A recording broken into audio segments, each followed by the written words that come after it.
What's good, everybody? Welcome back to another episode of Respectfully. I'm your host, Cam Farmer, and today I got three special guests with me, man. I got my dude, Zay Paige. I got my guy, Trey Davis, and my dude, Isaiah Borel. How y'all feeling, man? Man, chilling. Man. That's good, bro. That's good. We just gonna get right into it, bro. We're not gonna waste no time. We're gonna talk about the college football playoff. As you all know, a lot of teams were snubbed just for the fact that ain't nobody want to see folks be great. You know what I'm saying? Isaiah, to give everybody some background, Zay Page is an Alabama fan. He claims he's a Michigan fan. But for whatever reason, I never claimed I was.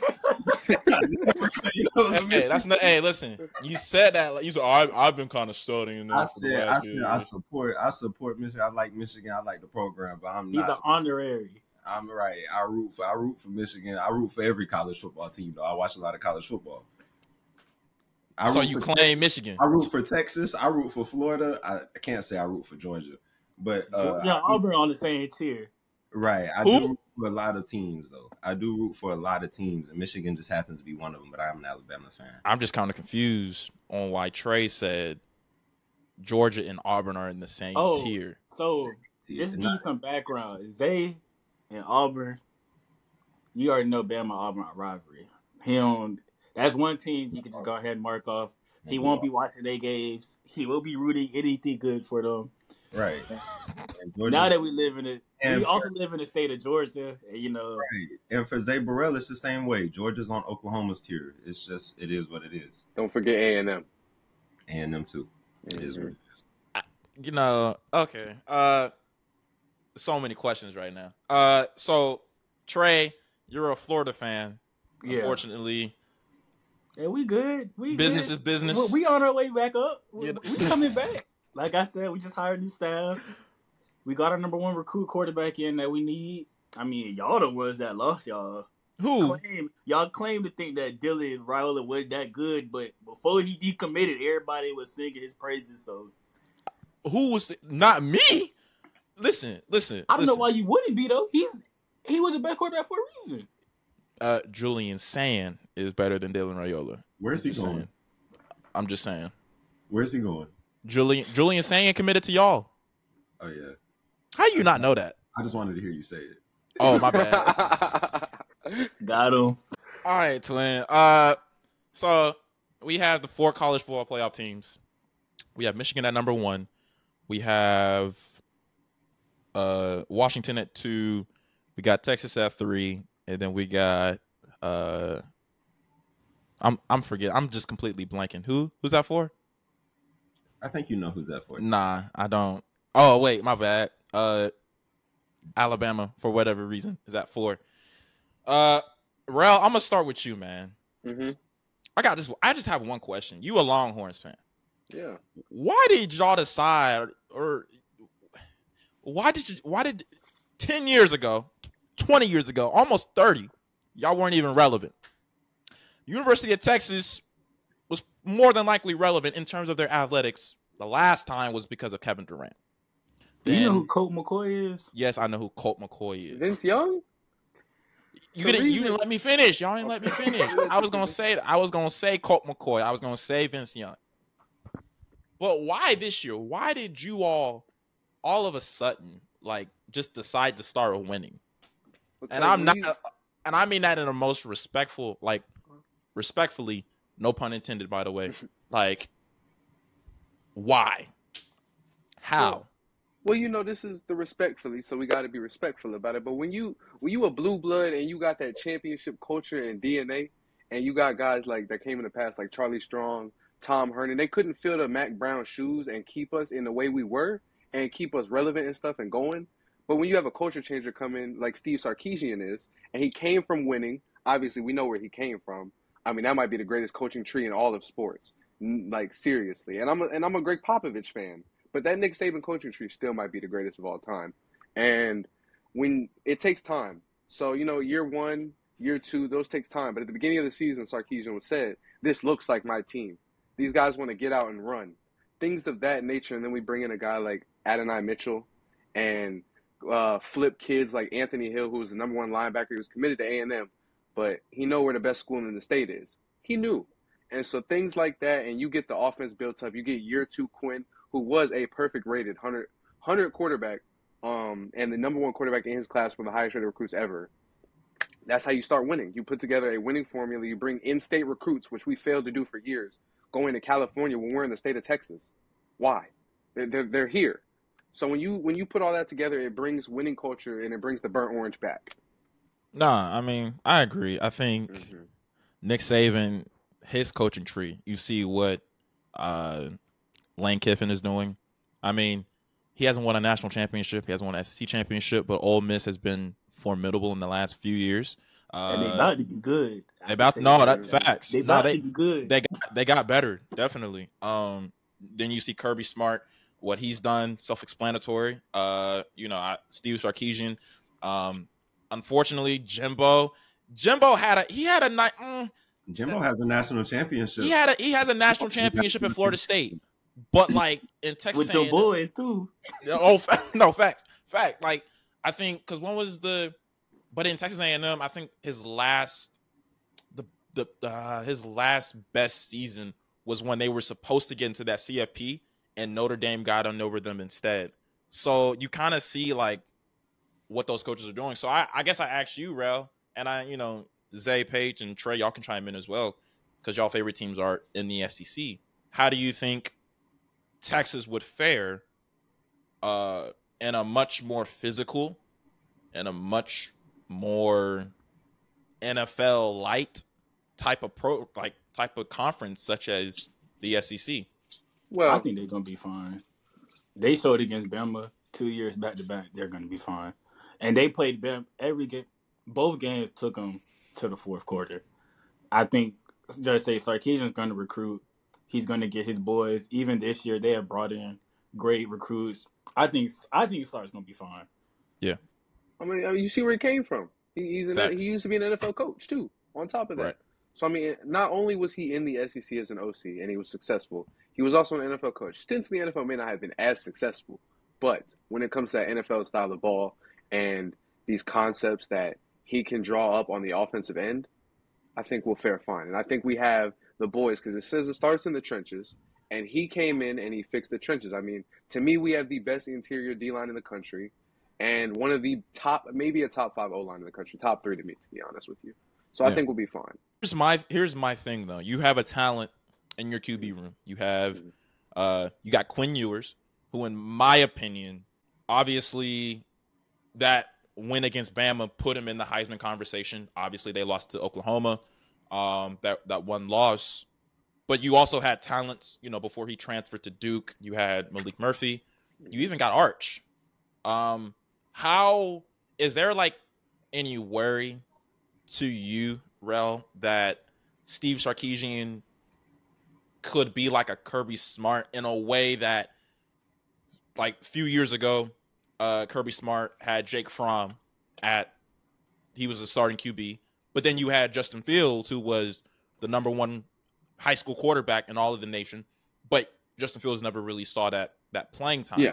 So do you think that Steve Sarkisian will take advantage of the talent in his QB room? Yeah, that he has. Because I'll tell you this, I feel like if Arch would have left by now, or if Arch wanted to leave, he would have left. He would. I think he would have already left. And on top of that, we still don't know if Quinn's staying. It's rumored around, but he could play himself in the playoffs to a position where he will be a late first, early second round draft pick, and he may just say, I'm gonna go. If it wasn't for that injury, I mean, I think he would have went already. If it wasn't for the injury against Houston, I think we would all know that he'd be declaring after this season. And on top of that, I mean, how long did Eli wait?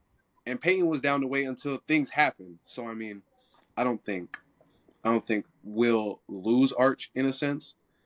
But I think he may sit the 2 years. I think he found a home in Texas. He went to Texas for a reason. Not taking any NIL till he starts. And he doesn't need the NIL either. So, I mean, not too concerned about him leaving. Yeah, nah, definitely. So now I kind of want to transition. Texas is in. Georgia actually travels to Alabama.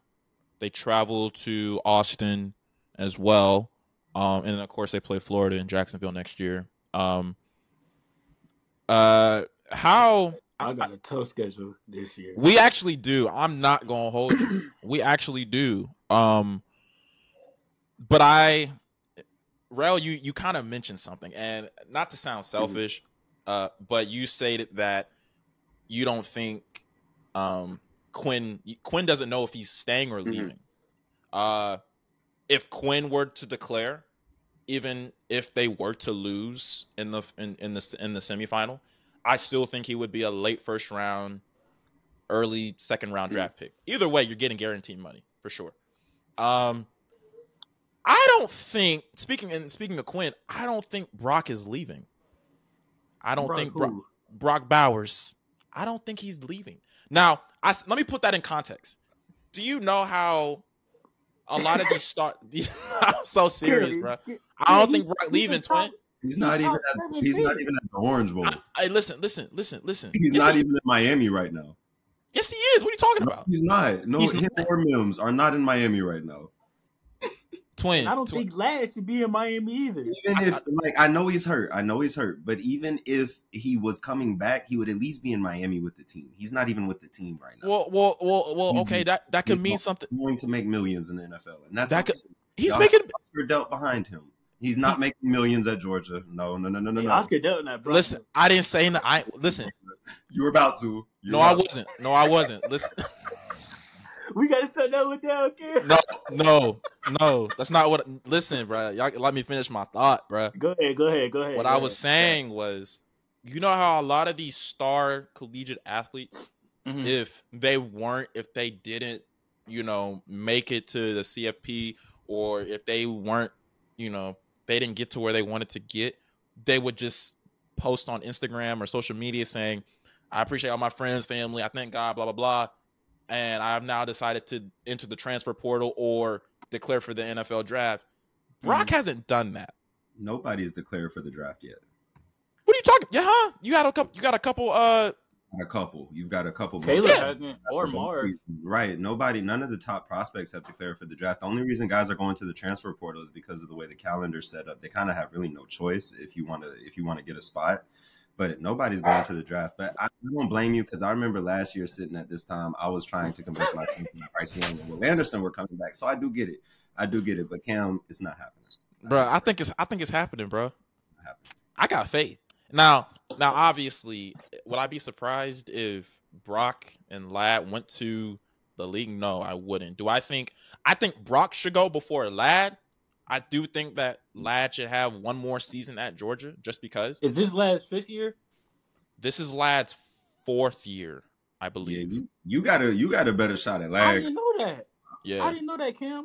Yeah. If I knew that this was Ladd's 4th year, I would have thought Ladd would stay.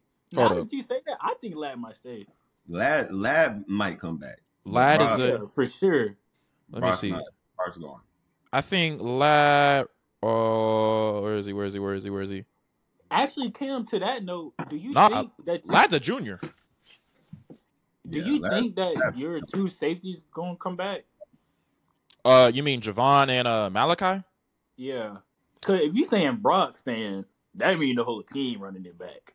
To a certain under the impression that both of them are staying too. I wouldn't be surprised if one of them stayed, because you got KJ Bolden, the number one safety in that room, and I ain't gonna lie, I was like, we got KJ? Oh snap! But KJ has never played SEC football. It's one thing to play D1 football; it's another thing to play SEC football. So, but what Georgia's staff has proven in the past, they will develop anybody in a not in a snap of a finger. It takes time, but I mean. And then KJ could just be an athlete where, he does this. Like, he could see the field the first game. But would it be nice to have both of them back? Sure, it would. But I'm not really concerned about our secondary. I'm really concerned about our defensive line, to be honest with you. Because our defensive line, like I said, has never been. Well, we had Jordan Davis and Jalen Carter on the same line. I don't think we'll ever have that type of thing, like that type of line ever again. Jordan Davis and Jalen Carter. That was one of a kind, right? That was. Yeah. It was truly, truly spectacular, bro. I'm just like, dang, like I see why we went undefeated for real. And I'm not gonna lie. If we I take that back because I was gonna say something about Bama, but they actually beat us with Jalen Carter and Jordan Davis in the SEC championship. So never mind. And they was well on their way. No, that's facts. That's facts. Jamal had to tear that knee up. Stop. I do believe Georgia still would have won if Jameson didn't get injured. Just saying. And I stand on that.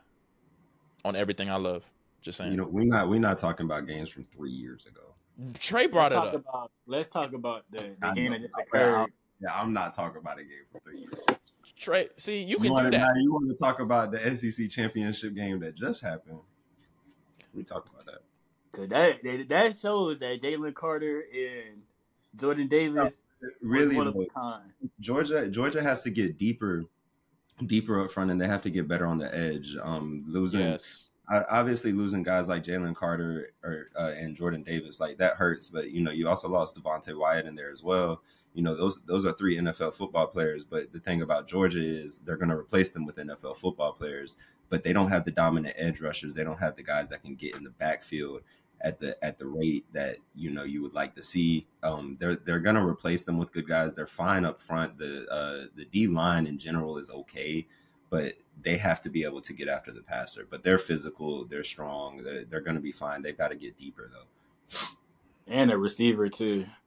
And that's what I think. Outside of your D line, O line, I think your receiving core is the reason why y'all lost in the SEC. Even though y'all just lost to a team that just beat y'all, like right, and they were banged up. Don't get it wrong. Like they had some injuries out there at the receiver position, but I also think Georgia was really missing that game-changing running back that we've seen Kirby have very often throughout his time at Georgia so far. They have good backs. I'm a big fan of Milton. I'm a fan of what they've got going on back there with Edwards and Milton, but with bringing in ETN, that's a home run hitter. I don't mean to bring up Benedict Arnold. But, that's what his name is. That's a home run hitter, and they desperately needed a playmaker in the backfield more than anything to me.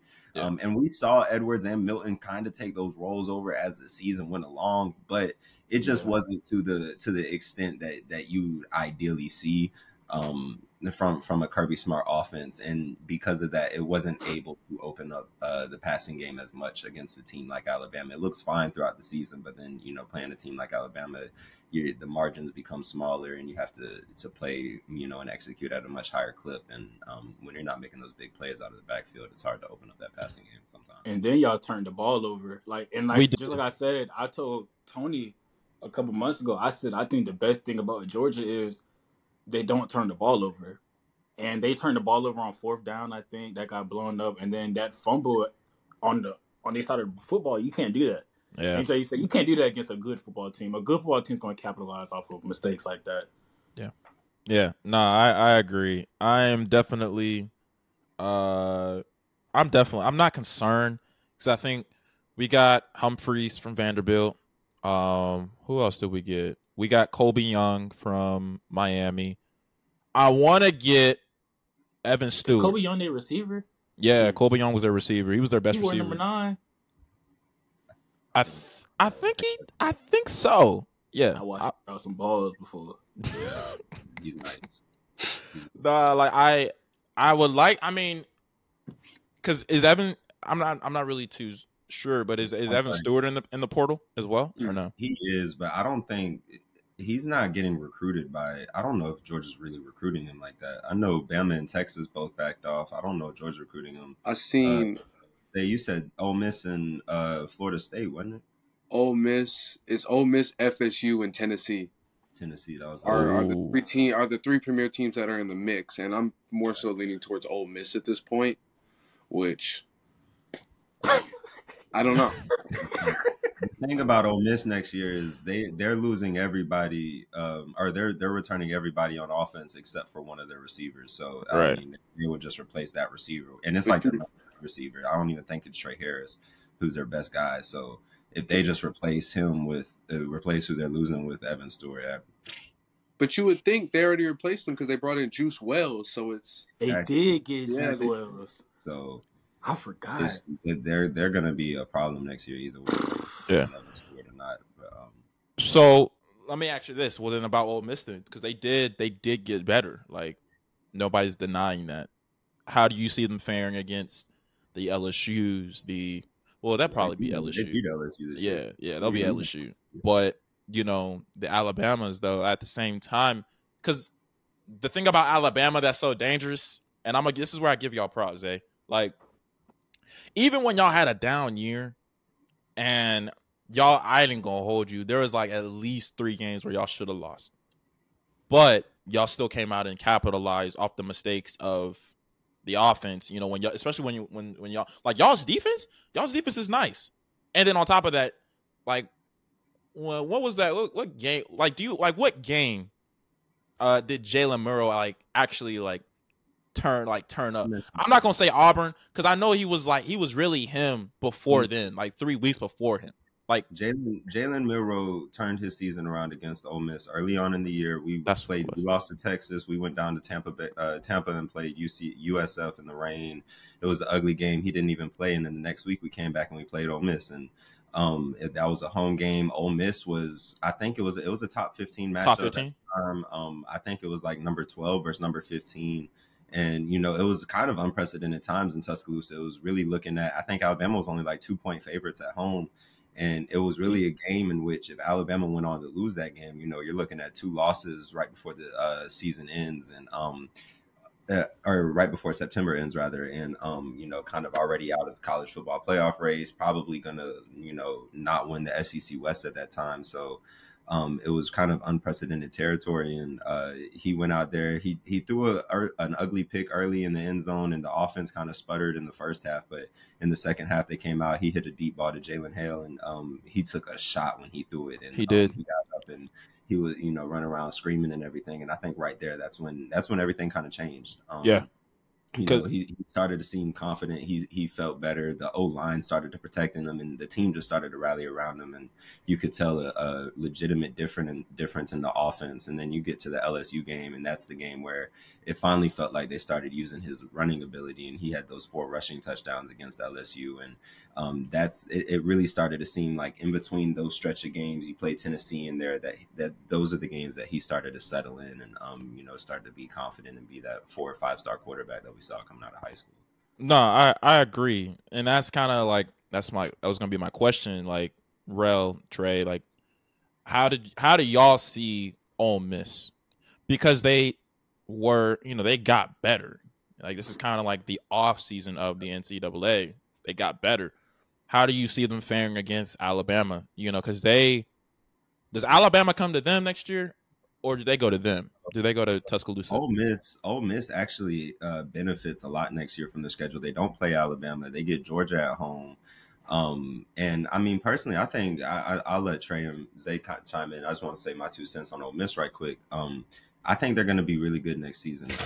I'm not going to go out on a limb and go ahead and predict them to win the SEC West or anything right here. I mean, we've got to see what the offseason brings, and see what these other teams are going to fill out. But Lane Kiffin made a point after that Georgia game that they've got to get stronger and they've got to get deeper and they've got to get more physical.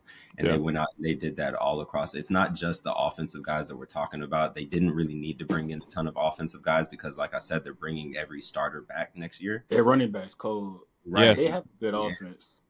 But they're filling it across the board on defense. They brought in safeties. They brought in the Walter Nolan, top transfer in the country from A&M. He was a 5-star defensive tackle coming out of high school 2 years ago. They brought him in. They brought in corners. They brought guys across the board to get not only deeper, but to also get better. It's one thing if you're just bringing in guys just for the sake of bringing in dudes, but they're bringing in players that will come in and actually play and actually contribute next year. And I think that's where we saw the biggest difference. The question mark is going to be, though, it's hard to get that taste out of your mouth when you saw him play Georgia. So are they going to make all of that up in just one off season? So we'll see.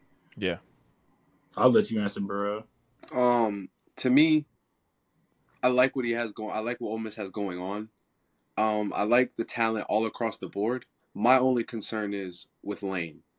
What Lane is going to show up? Are we going to get a Lane that is per se in his bag when it comes to the play calling, when it comes to scheming things up? or are we gonna get a lane that gets a little too cautious or a little too scary or tries to get a little too cute?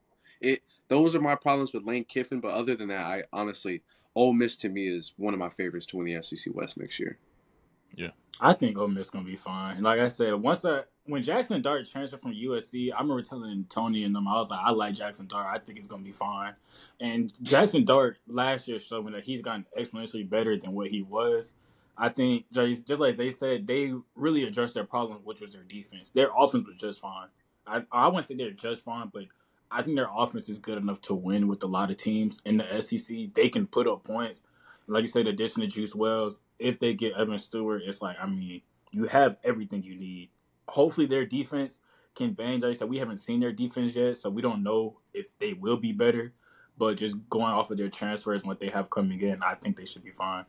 Yeah, no, I agree. And I think in the SEC, it's all about execution. You can have the players, you got the personnel. It's really just about how you execute. And like what Rel said, like, what is Lane going to do? Is he going to show up, make the proper adjustments? Yes, and on top of that, with Jackson Dart, like when they beat them this year, I never thought Jackson Dart was a bad quarterback. He's always been a great quarterback. He's just young. Like the man transferred from the Pac-12, who that rarely has competition up until recently, and then or they're about to be the Big Ten now. But then you transfer to the SEC. That's low. That's borderline NFL light.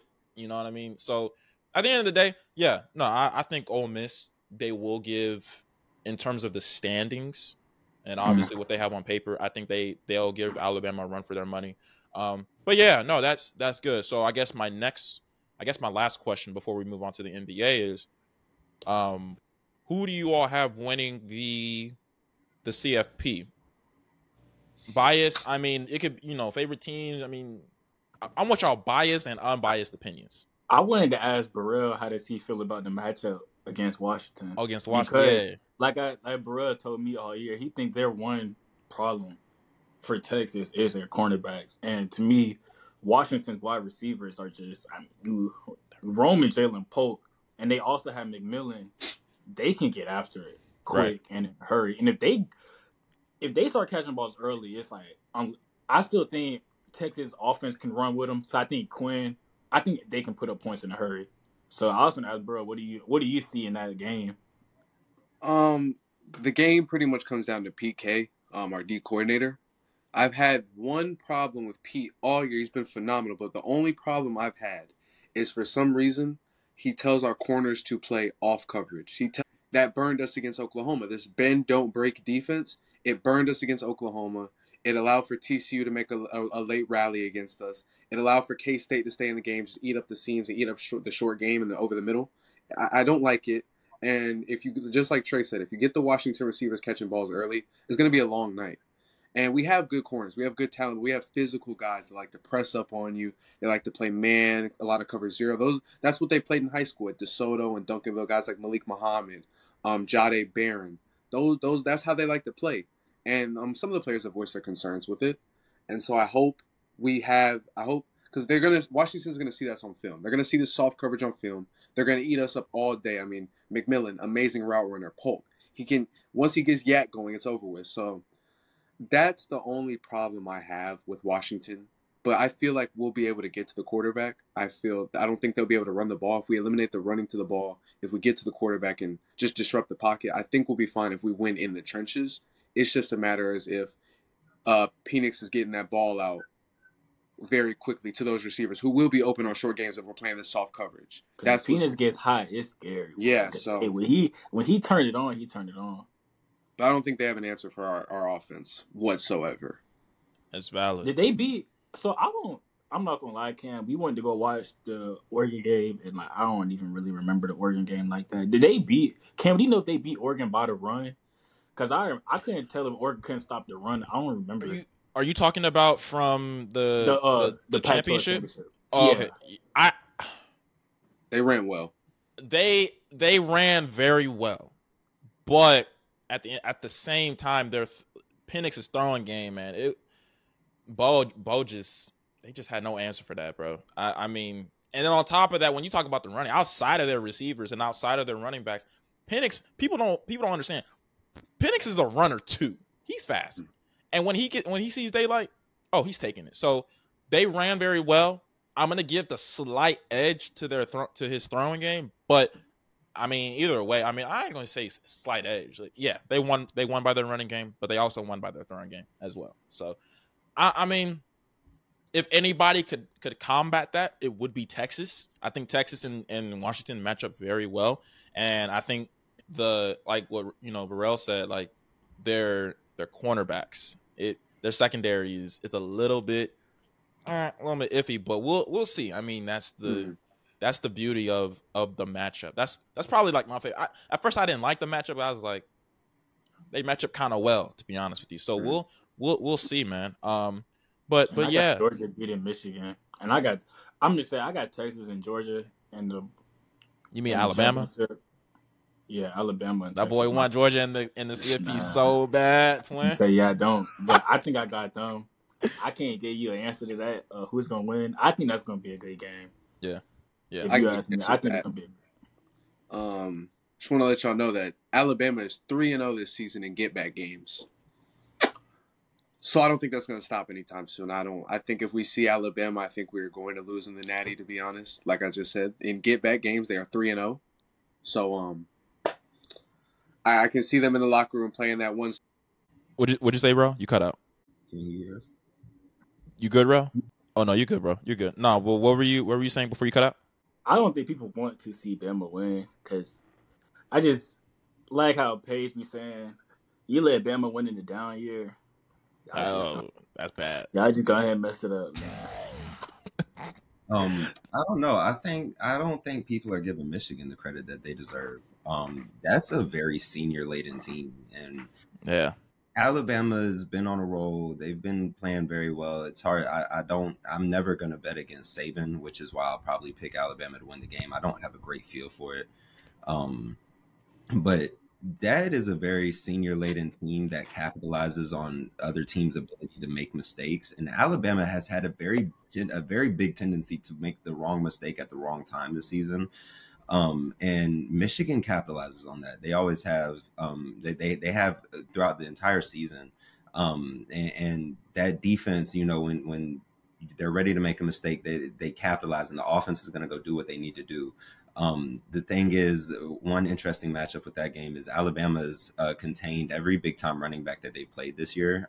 Even, if you want to look back at the Texas game, Jonathan Brooks, I think he rushed for 60 yards in that game. Quinshon Judkins rushed for less than 70. Every running back that they played this year, I don't know how many running backs they've given up 100 yards to, but it hasn't been many on the season, and I don't know how effective that running game is going to be against Alabama's front, and I don't know how effective Michigan's offense in general is going to be against Alabama, because I like Alabama's secondary over Michigan's playmakers. They're not throwing the ball at all. Right. I don't see passes being completed out there. Exactly. That's valid. But that's the thing. If they turn it into a game where, you're going to have to lean and then maybe make a big play. We saw Texas do that, early on in the season, and it worked out. So, because Texas capitalized on Alabama making the wrong mistakes at the wrong time. That was a game Alabama led going into the fourth quarter until, Texas capitalized on a big play, got another turnover, and then, punched it in again. And just like that, the game was over. And, if Alabama has those same struggles, which they have shown, they struggled at times against Tennessee. They had to have a two touchdown comeback in the second half of that game. They struggled against Auburn, obviously, and made some critical and almost fatal errors against Auburn. Auburn just happened to make one more crucial error than Alabama did in that game. But if they do continue to, make some of those crucial mistakes, Michigan is not the team to do it against. But then you also look at Georgia. Georgia's not the team to make the crucial mistake against Alabama, and it felt like they were waiting for it to happen, and it never did. Never did. It just depends on what Alabama team you get. Yeah. No, I mean, honestly, if I'm gonna be completely honest with you, I said this like a few weeks ago. I was like, I think I'll be okay if Alabama is actually in the CFP over Georgia. Plus, if I'm Michigan, I don't want to play a red hot Alabama, that came off of a game-winning touchdown from Isaiah Bond and Jalen Milroe, and on top of that, beating the #1 team in the nation that won 30 straight games. So, and Nick Saban has proven that when his back is against the wall, these guys gonna be ready, like for sure. But the thing with Michigan, and I'm sure they're not gonna do this, but they did that last year. Like they overlooked TCU, and they straight up got clobbered. And I think they ain't finna overlook Alabama. That's what I'm saying. Like I pray they don't. No, I pray they don't either, bro. And once again, this team is this is a mature Michigan team, and we saw that throughout the season, and they've shown they've shown that they're mature. You know, they lost their head coach for the biggest stretch of the season, and it didn't matter. Like it straight up didn't matter. The coaches and shout out to Josh Pate. I was watching his show. He made it the best point I think you can make is your culture is strong when the head coach can take his hands off of it and it runs itself. The players run itself for you, right? Like the culture runs itself, the program runs itself when you take your hands off. And that's exactly what Harbaugh had to do this year. He was suspended. He had to take his hands off. He could be there during practice and whatnot, but the biggest day of the week is game day. And he couldn't be on the sidelines for that. And he had to take his hands off. And it didn't matter. They went into Happy Valley and they handled business. Ohio State came to them. They handled business. And that just shows the maturity, and that shows the seniors that are, littered across that roster. And Alabama's a young team. It gets lost with what all they've accomplished this year, but Alabama is young. And they weren't supposed to be here. And that's, and I feel like people forget that after Texas, it was Mayday, right? Everybody buried Alabama and they're here. But and because of that kind of goes under the radar. But Alabama's a super young team, and Michigan is not. So it'll be an interesting matchup. But typically, when you see games like that with when the margins are small and you see games like this, typically the experience wins, but it's hard to say that when the other side is Alabama. So it's going to be an interesting matchup, and I think it has potential to be a really good game. Oh yeah, no, I agree. I think every matchup has a potential to be a really good game, and to be completely honest with you, and not to like be the dead horse, but I'm looking forward to the Michigan-Alabama matchup. I really wish it was like at 8:45, but I'm low-key more interested to see that Texas-Washington game, just because it's like these are two teams that weren't even nowhere near the college football playoff last year, and then now all of them, they're in the they're a top 2, top 3 seed. So I'm very interested. Jalen Milroe, I ain't gonna lie, I don't think Michigan has an answer for Jalen Milroe. Why? Because he's just fast. Man built like a running back, if I'm being completely honest with you. And on top of that, his offensive line is, like I said, I know y'all saw the SEC championship. Like, Milroe's offensive line, like, literally gave this man at least 5 seconds, 5 to 7 seconds to throw the ball. But that is another point, though, is what, like we were talking about earlier with Georgia's defensive line being kind of depleted. Michigan's defensive line is not that. Michigan's defensive line is more along the lines of Texas's D-line. And they O-line cold, too. They got some boys. Their D-line is more along the lines of Texas than it is Georgia. And that Texas front gave Alabama problems all night long from snap to whistle. And it's a question on how much has the Alabama offensive line proved throughout the year, because there is a lot of improvement there. If you watch the film from the Texas game versus watching the film against A&M, Tennessee, Georgia, Auburn, that is a completely different unit up front. But they haven't faced a unit like Michigan, maybe A&M, and A&M did give them some fits. That was not a pretty game. They did. So yeah, it really is going to be an interesting matchup. It's strength on strength in a lot of areas, and those are always good games. I did want to make a point. The Rose Bowl is always kicked off at 5 p.m., so that's why it is the 5 p.m. kickoff. But it should be a great game. Yeah. And also before we move on, I did want to talk about the college football playoff selection. Yeah. Because there's been a lot of talk about who should have got in, Florida State or Alabama. Obviously, it was a 2-horse race, and Texas was, I guess, kind of in that conversation. But since Texas got in at 3, it was kind of a moot point. Yeah, for sure. But it kind of came down to Alabama and Florida State, and a lot of there's been a lot of talk around it, and for good reason. But I think it's okay to agree with both sides. I think a lot of people are only taking a one way approach to it when it's okay for two things to be true at one time. It's okay for Alabama. It's okay for you to say Alabama should have gotten in before the state still got snubbed, and I think we don't have a college football playoff problem. I don't think we have a formatting problem. What I think we have is a processing problem. I think we have a selection problem. And my problem with everything is the way the committee went about it all season is they ranked their teams as to be most deserving, right? So they ranked, they ranked all the 13-0 or undefeated teams together. They ranked all the 1-loss teams together. They ranked all the 2-loss teams together, so on and so forth, almost to make it look like if you win out, if you go undefeated, you're going to be in the playoff, when that was not the case. That's never been the case. That has never been the case in the history of the college football playoff. But instead of ranking it based on active resumes, they based it, or they ranked them based on if you were deserving and based on your current record. And that was shown when Texas went and beat Kansas State and they didn't move in the rankings, or Alabama beat Texas A&M on the road and then they beat Tennessee and they beat LSU and they didn't change at all in their rankings, despite, winning those games. So then you get to the last week of the season and Alabama beats Georgia, and all of a sudden now you put a 1-loss team ahead of an undefeated team when that hasn't been the case all year, despite what they've done. Right. That's when outrage comes. So it's really the committee's fault about all this outrage, because they had the opportunity to get in front of it all season and they didn't, because they never changed their criteria up until the last second. Yeah.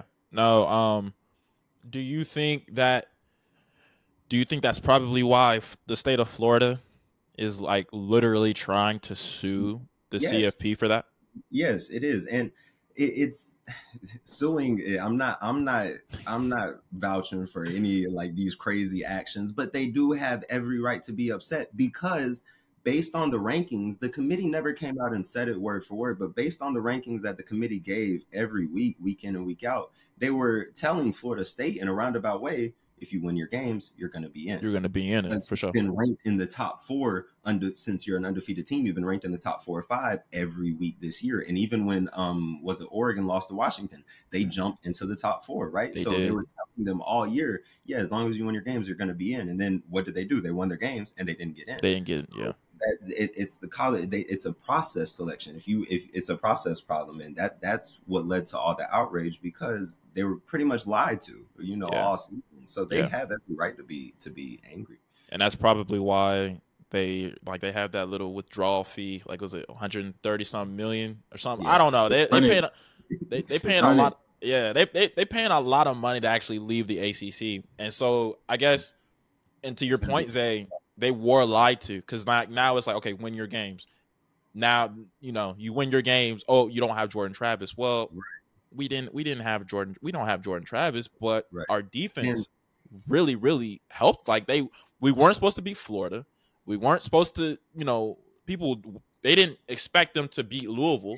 Exactly. So when you do what was required of you, now there's another asterisk. Oh, you don't have Jordan Travis. Oh, yeah. I got a question though. Yeah. Do y'all think,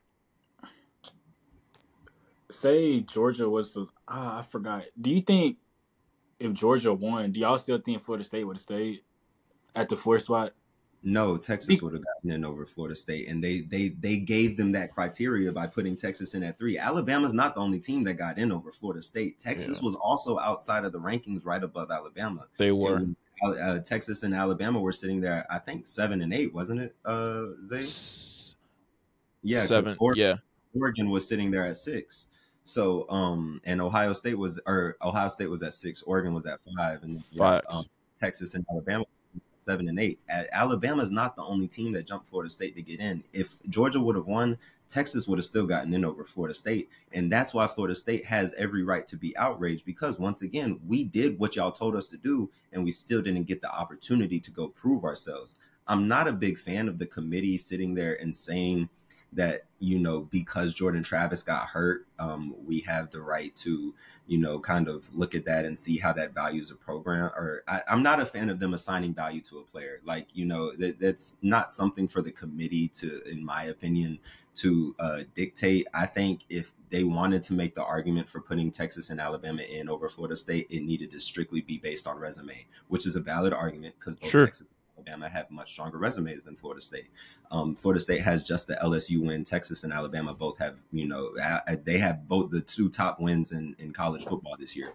So it, you know, it'd have been very hard to leave them out. And I do agree with the decision to put both of them in over Florida State, but I don't agree with how we got there. And I don't agree with their explanation to Florida State, to the university and to the fans.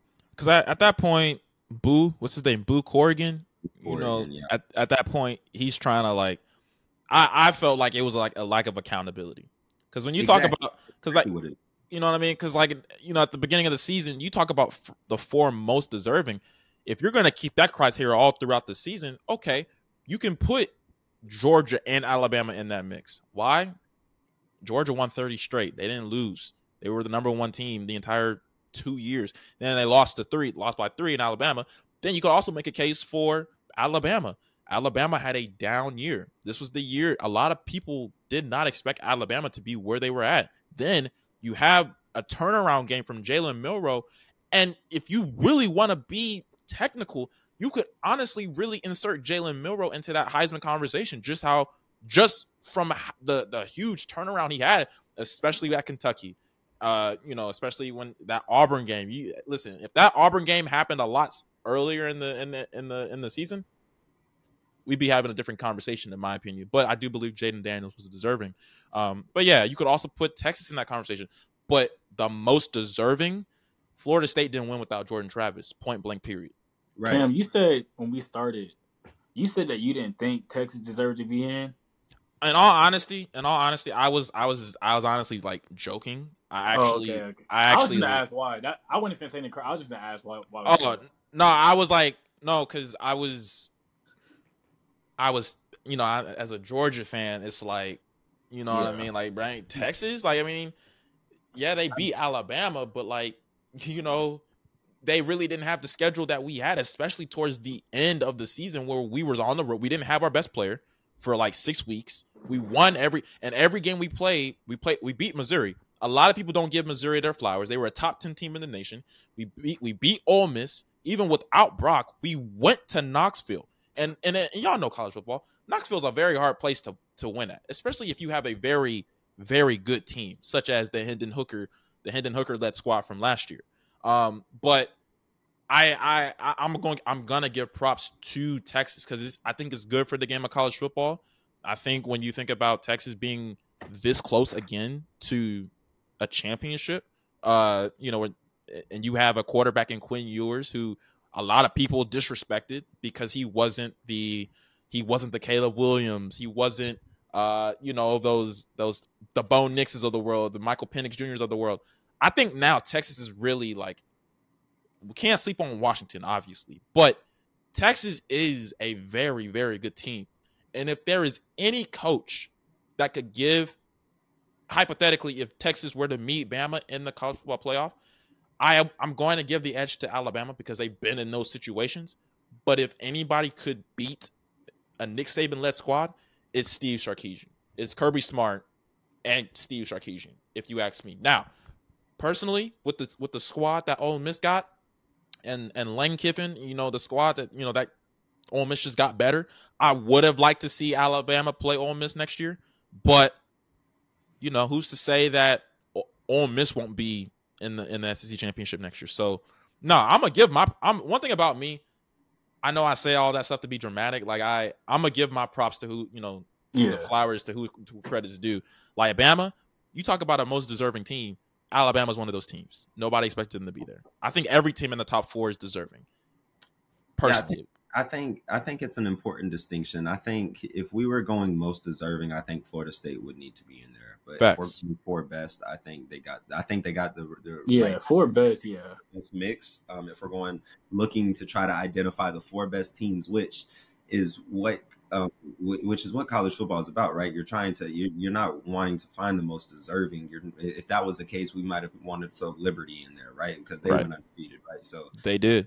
We're not looking for the most deserving. We're looking for the four best, and it sucks. But college football, at its heart, has always been a subjective sport, in its nature. Even back in the '60s, '70s, '80s, they didn't even play a national championship game. The national champion was decided by the AP voters. So could you imagine the outrage back then? Like, man, what? National championships in their history are dictated because the AP poll said they were number one at the end of the year. Now, most of the time, it's not. It was all based in facts and rooted in facts and based on their resume, of course. Like, it wasn't just given to them for no reason. But it's always been. I make that point because it's always been a subjective sport in nature, and it's kind of hard to change that just because of the way the playoff is structured and the way college football's postseason is structured in general. Nah, that's valid. And on top of that, it's business. Is Florida State gonna make me money? No. I know Alabama will. Florida State will make money. But when you think, yeah, no, I agree. I think when you have a team that's like in the CFP from a respective conference, like, it benefits all the other schools. Like Alabama being in the CFP, it benefits schools like Vanderbilt. We know Vanderbilt not going to be any good in the coming years. Now, this year they were very competitive. They were in a couple of games, things of that nature. But shoot, Alabama, go to as many CFPs as you want. You benefited me, bro, because I'm getting paid. And obviously they meet in Destin every year. The coaches meet in Destin. They got their little prize pool, not prize pool, but their little what do you call it? It's like a little tub of money, or basically they split the revenue and the prize earnings between all the other schools. Yeah. So that benefits me. Obviously, with Washington and Texas, that's going to benefit the Pac-12 and the Big 12 before they all have their respective mergers. But yeah, no, I think it's all about money. I would have loved to see a Florida State in the CFP. If Jordan Travis didn't get injured, obviously we'd be having a different conversation. But yeah, no, I'm very excited for this weekend, man, because it's gonna be a nice little. It's gonna be fun for real. We gotta. Damn, I don't know if y'all seen this report, but they just said, I ain't mean to interrupt you, but they just said that Sean Payton has officially benched Russell Wilson. See, here's the thing. I was gonna say that, but we was like, I ain't want to like drift off from what we was talking about. I'm not surprised. How you lose to the Patriots this morning? They said this morning that they were gonna bench him because of some contract clause, and if he suffers an injury over the last 2 games, it cost them like $10 extra million next year. I don't know. I'm not. Oh, I didn't know. See, I didn't even know that. I ain't know that. I seen that this morning. It was, I can't remember what it was exactly, but it was some clause or something. So it's like they don't want him to get hurt so they can trade him or something, or no, they don't want him to get hurt because it costs them more money next year if he suffers a serious injury. Facts. Okay. And they when they lost to the Patriots, they were eliminated from playoff contention, I think. So yeah. Oh, see, I didn't even know there was. I thought there was like. No, because they went on a winning streak. I think they got to like 7-7 or 8-7. They was like 8. They was like. Yeah. Okay. Yeah. Okay. Okay. If I'm Sean Payton, I'm pissed because the Chiefs are in the same division as the Broncos and the Raiders just beat the Chiefs 2 days ago. So if you beat the Patriots, hey man, yeah, hey, talk about a miracle. You are automatically considered to be in that that fifth spot? No, not the fifth spot, 7th, 5th. Well, yeah. If they were to somehow catch the Chiefs, that would be 4th. But Chiefs have 6 losses though, so they do, and I'm gonna be real with you, bro. I do believe they feeling that Tyreek Hill loss, bro. I think it's it's already caught up to them, but yeah, because they never replaced them. They never replaced him. It's so weird. I don't get it because it's like I don't think you can. I don't think you can run out there with the squad that they got out there, and it's like you're asking Scott Moore, Justin Ross. You're asking even last year, like you're asking people like Juju to win you games. Facts. That's not gonna happen. Like you say, sooner or later, people are gonna. I wouldn't say sooner or later, but after a while, I guess when you put it on film enough, they're gonna be able to limit Travis Kelce enough. Yeah. And it's like now it's just like you asking receivers to make plays where they can't separate space Right. whatsoever, which I'm not mad at, but it's like y'all cannot win. Like they didn't want to pay D Hop, they didn't want to pay Odell. They was like, we're just gonna run it with what we got, and this is the result of doing what you did. He gets old.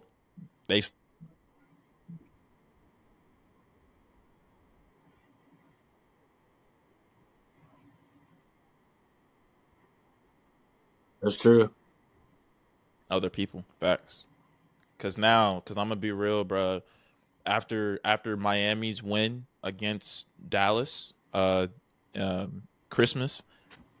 I mean, all roads still lead through Kansas City in my personal opinion. But if there is one particular year, if it's one season where I think Kansas isn't as formidable, and everybody knows it's this season, but they're really, and Travis Kelce, he been with the Chiefs for what? And he's been bad this year. Also, he has been bad this year. I wouldn't even say they were taken away. He's just been bad. He's had costly fumbles, a lot of drops. He has, bro. And I ain't even gonna stoop low and say it's all this Taylor Swift stuff. I really want to, but at the end of the day, like Taylor Swift not on the field. She's not on the football field, and you got to execute. Like I said, you got to execute. Catch the ball. I will say though, this weekend's a big week though for Miami. Y'all play the Ravens. Y'all do. Y'all do. Depending on how y'all play that game, boy. Hey.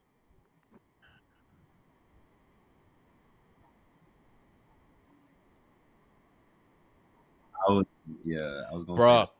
Bruh. Yeah, that's an in-division game right there.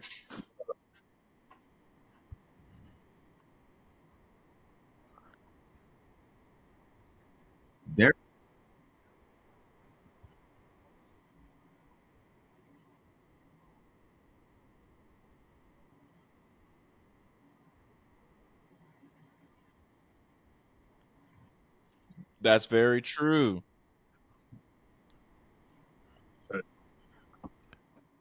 Wait. Does Miami, do they go to Buffalo or does Buffalo go to Miami? Oh. I forgot, boy. They walked y'all down up there in Buffalo. They did, fam. I forgot. I don't even remember what happened in that game. Bad.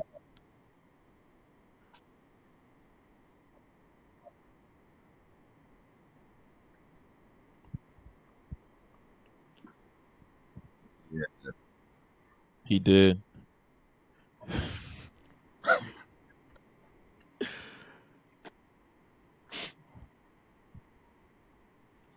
Hey, Diggs and Josh Allen won me my fantasy game hands down. Oh, was that game I looked up and I was supposed to win versus you?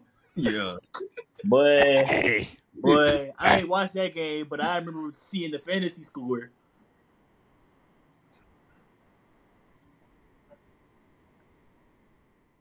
Yeah, he needs to stop that. Y'all almost lost to the Cowboys trying to not travel.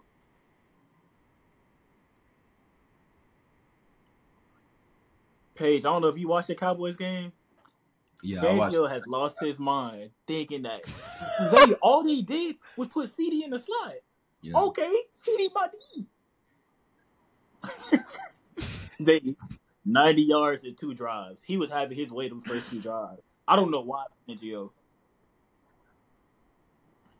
Yeah, because they don't got nobody else to score. Hey, man. Only thing I'm going to say is Buffalo. Y'all got to. I will give Miami the edge over Buffalo just because I don't. Josh Allen's been playing good this year. He has been playing. I don't think he's been getting his credit. Yeah. Go ahead.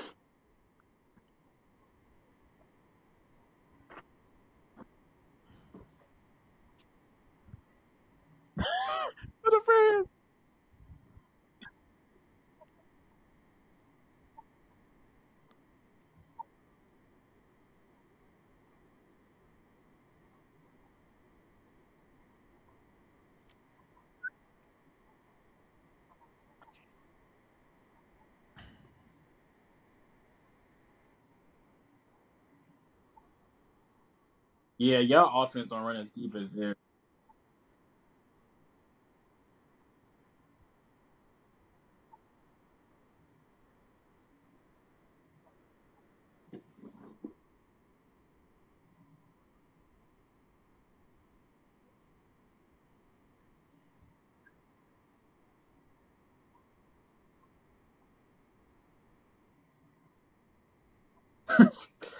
I ain't either. Y'all had a tight end. I ain't gonna lie.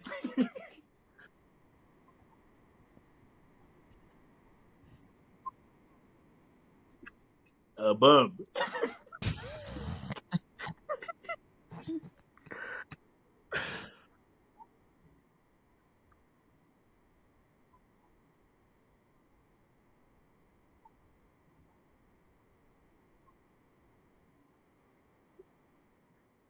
And they gonna discredit y'all loss to the Cowboys.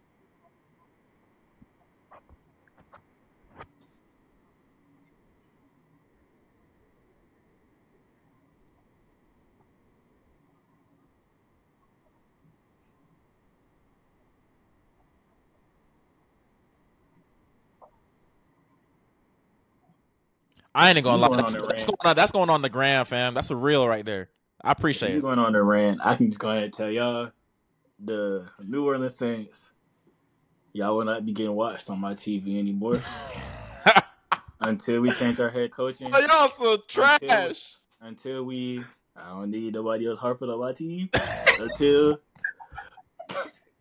until we fire Dennis Allen, and until we lose Derek Carr as a starting quarterback, I don't think we'll be good for a very long time. If you're gonna be honest, I think we paid Cam Jordan.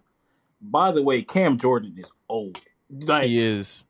Cam Jordan is not young by any side. He is old. Yeah. My problem is we have Rashid Shaheed and we have Olave. They are very good wide receivers. And I tell Borel, the reason why I think they're really good is because I see what the Houston Texans are doing. And I think their receivers and our receivers are comparable. Borel, do you think I'm lying when I say that? Yes, our receiving with Rashid and Olave and Tank Dell. And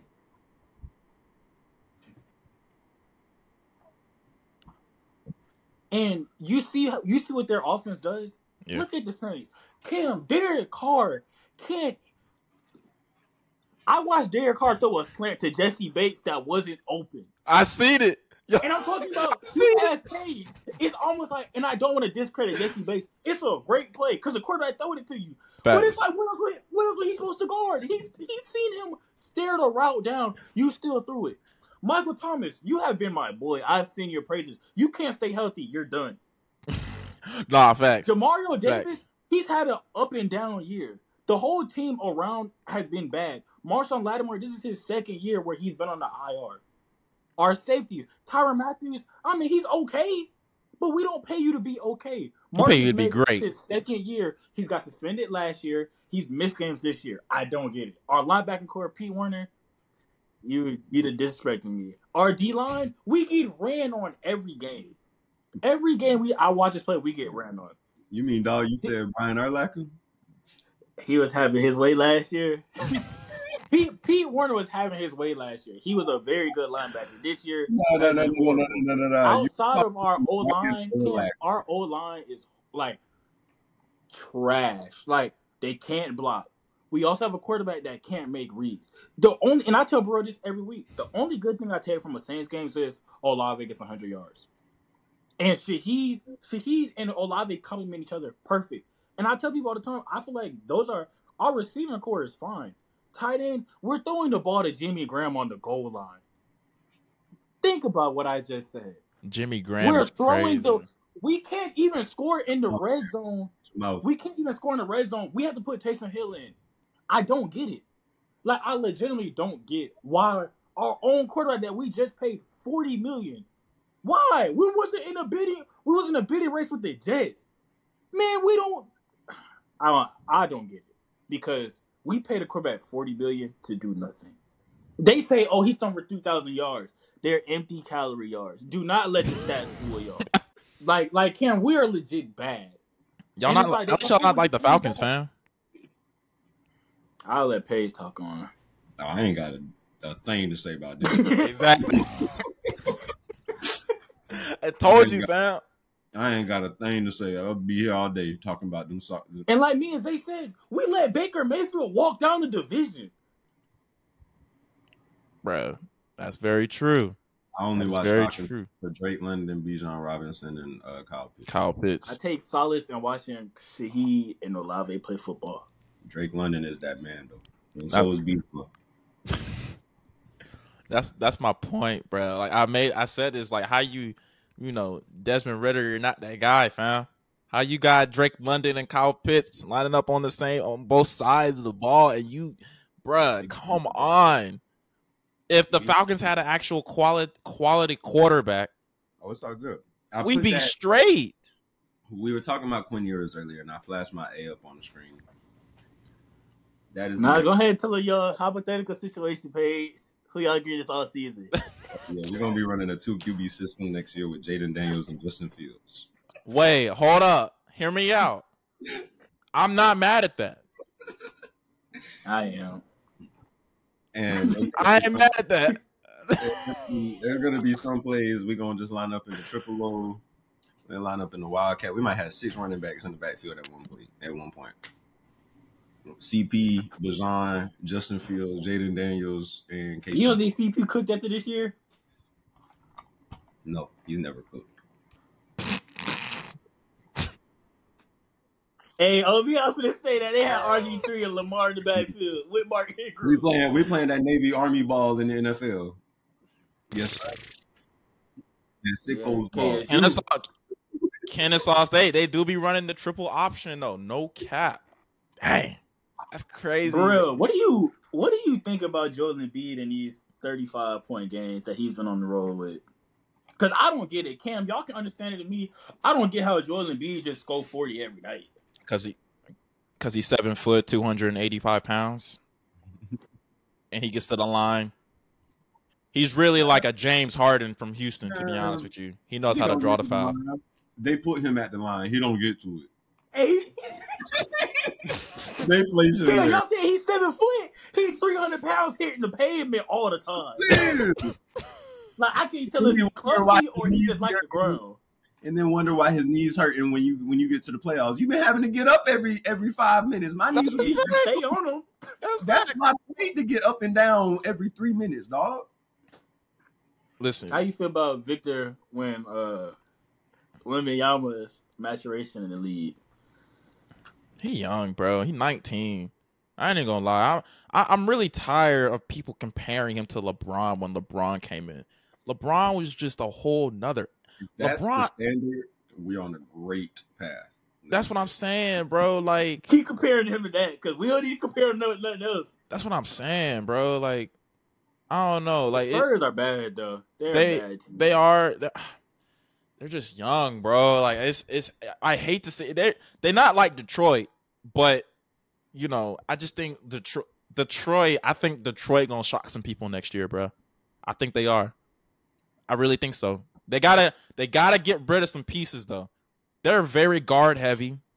You got who you? Yeah, but that's because they've been drafting BPA. That's what I'm saying. That's what happens when you draft BPA every year. Best player available. You just drafted players for no reason. That is very true. That is very true.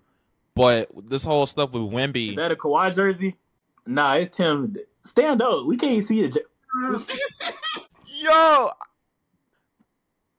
why'd you burn it? Oh.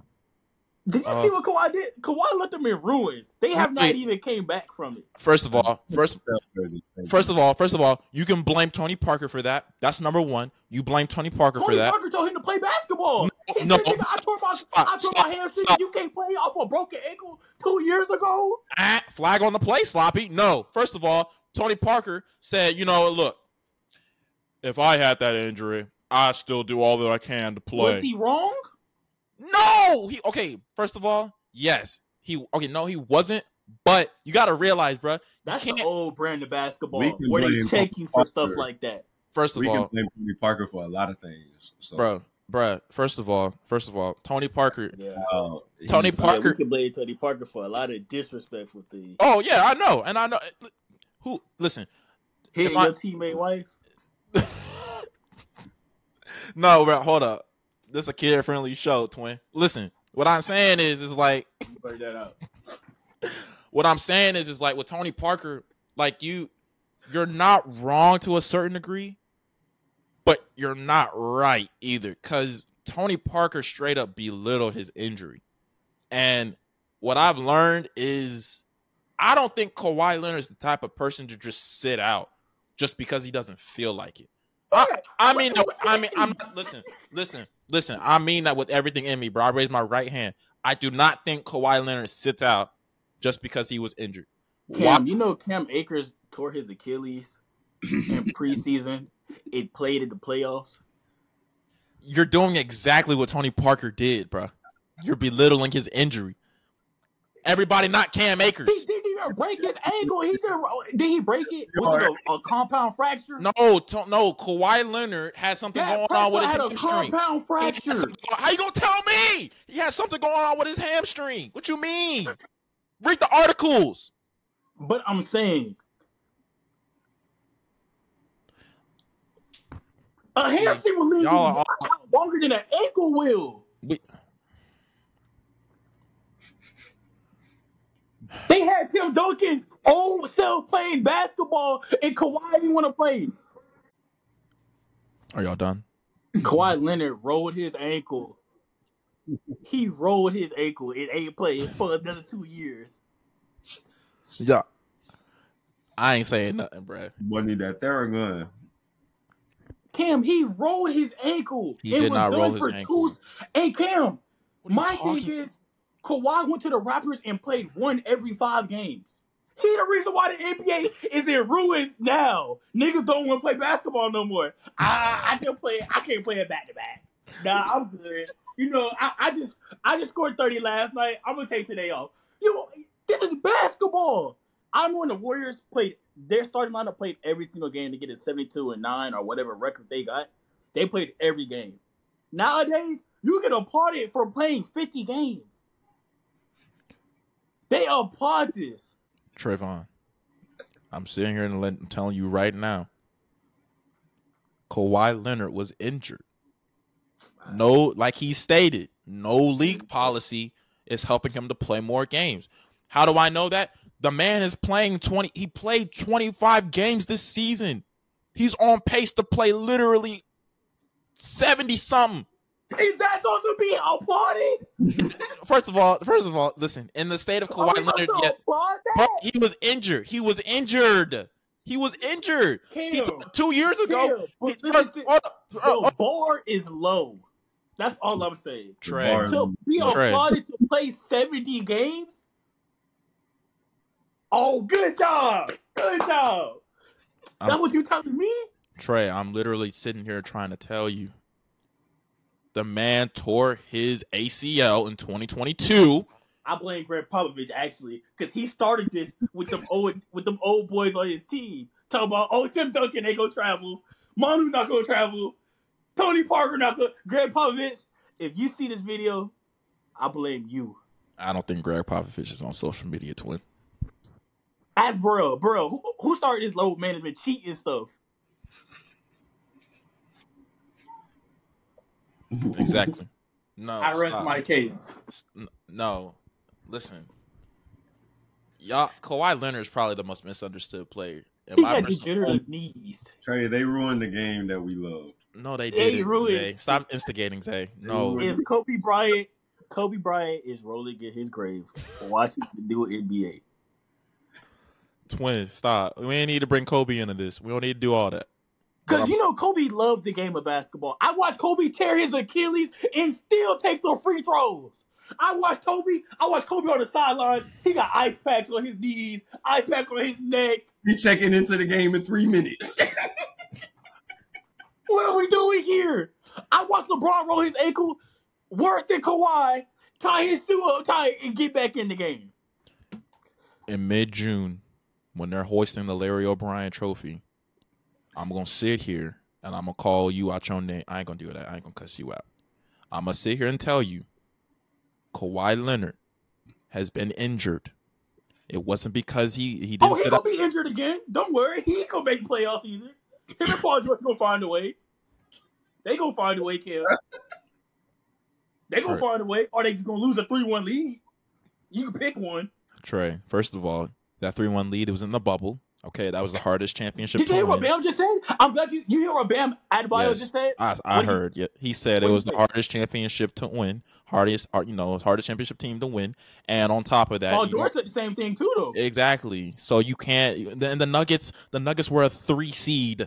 They were a top 3 seed in the West. They weren't bad. They weren't scrubs. They were great. This was Jokic before Jokic. Y'all had him at 3-1. You do got to close the deal. Paul George out here hit the side of the backboard. Hey. He did do that. Paul out here hit the side of the backboard. Live. I'm about to turn the TV off. Like, what are we doing here? I'll watch college hoopers do that before I watch a pro. The side of the backboard. And he talking about... You know how off you got to be to hit the side of the backboard, man? Nah, like they ain't have a chance of going in the hoop. The side of the backboard. That's what we expect Russell Westbrook to do. Not Paul George. Stop, bro. Stop. Y'all gonna stop hating on Russ. See, that's the problem with y'all. See, y'all don't read. Y'all think Kawhi Leonard just rolled his ankle. Kawhi Leonard didn't roll his ankle. He tore his Achilles. He tore his ACL. And then when he got hurt for the Spurs, he rolled his ankle on Zaza ankle.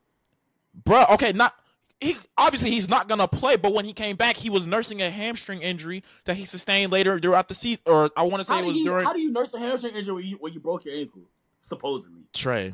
So where did you get hurt with your hamstring? Trey Young had that same ankle roll 2 years ago in the playoffs and came back that same series. No, he didn't. Yes, he did. He did come back in that Bucks series, and they still lost. Thank you. Like I said, he came back. He tried. Bruh, but did y'all see the video? Watch the video. You know Kawhi is the only person to ever wear cornrows for 20 years. Why are we talking about his physical attributes, bro? Yeah, what other surprises you got in the NBA this year? Go ahead, bro. Cam had some surprises. Cam said he wanted to talk about some surprises. Oh, go ahead, Cam. My bad. Go ahead, Cam. I ain't gonna cut you up about the claw. the claw. Out here signing with new. How your basketball player? You sign with New Balance. He like Matt Bonner. Yo, he said he like Matt Bonner. That's wild. First of all, that's what I'm saying. Y'all gonna stop. Y'all gonna stop playing with Matt Bonner, man. An NBA player wearing New Balance. New Balance is not a bad shoe company. What you mean? Just like Shannon Sharp said, he out here wearing orthopedics. This is Shannon Sharp, first of all. Okay. The man rides the coattails of LeBron James. Go James, go James, go James. He's a Hall of Famer for a reason. Shannon Sharp disrespect would not be tolerated either. All right, stop disrespecting Kawhi.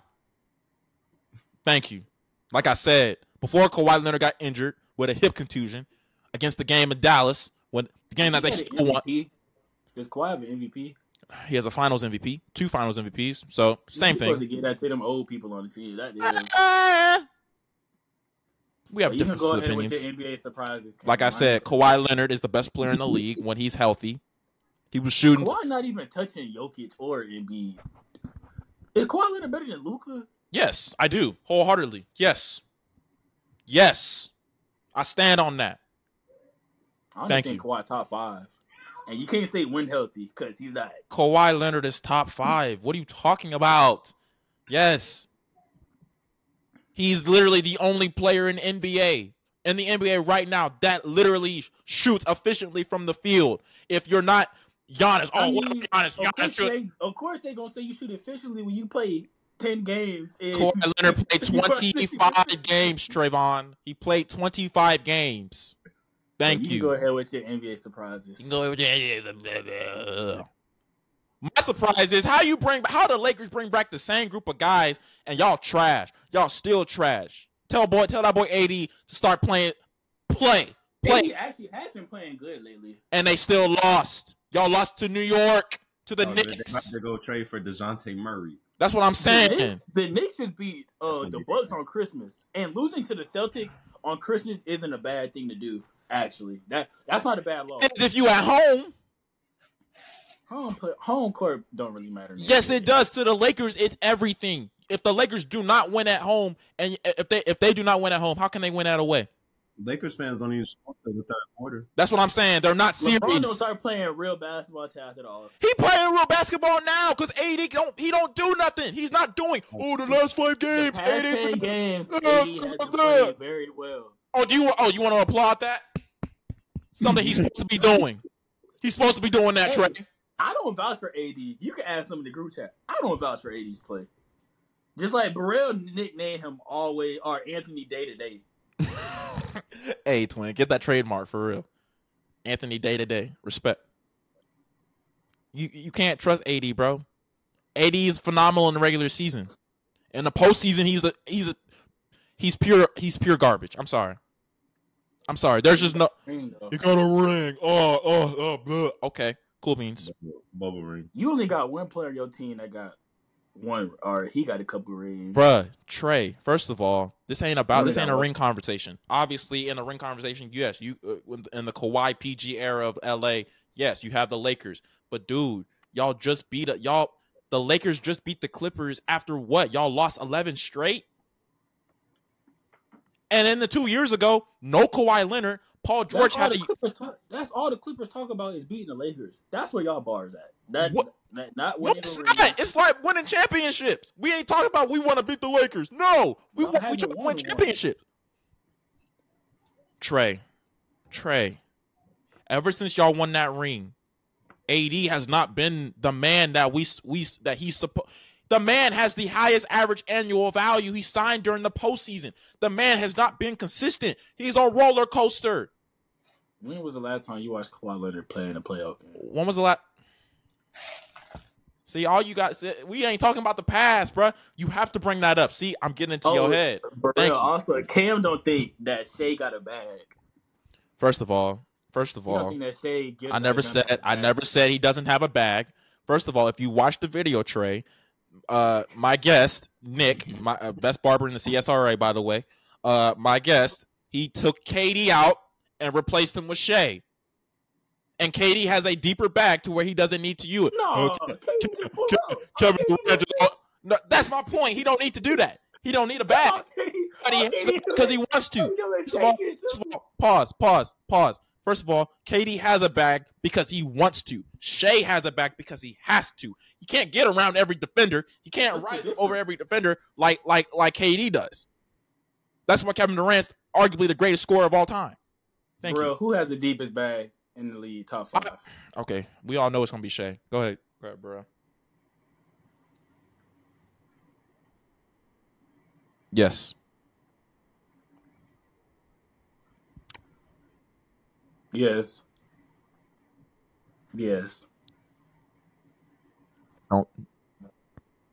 Don't say it. I know you gonna say. No, I ain't gonna lie. I thought you was gonna say Luka, but I didn't think you was gonna say Embiid. Embiid, really? I will say this: Embiid's post work is disgusting. I will give him that. Embiid in the post is filthy.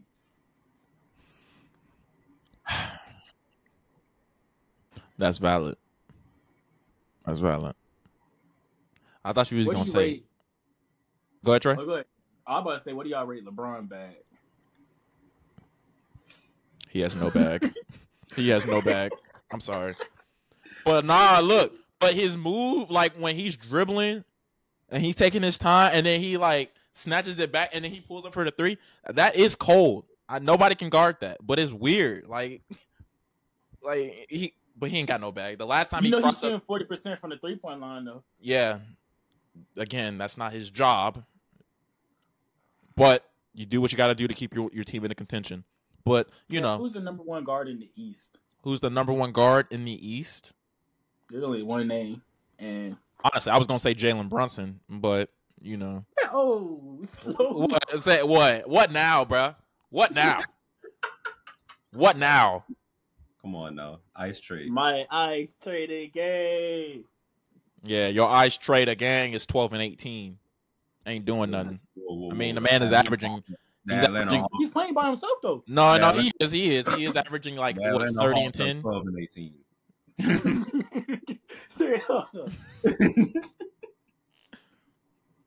Bro, what do you? Trae Young is not 12 and 18.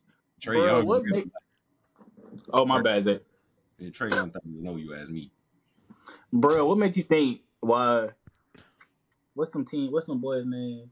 Why you think Cat and them so good right now?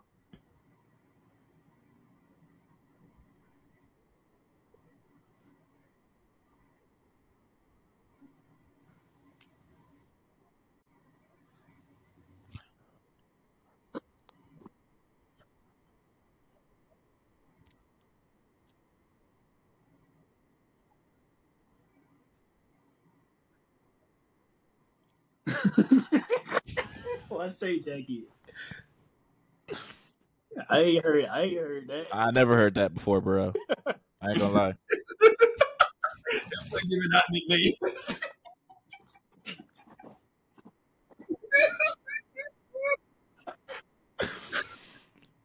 Bro, I ain't gonna hold you. Don't nobody call him straight jacket twin. Nobody straight jacket is like.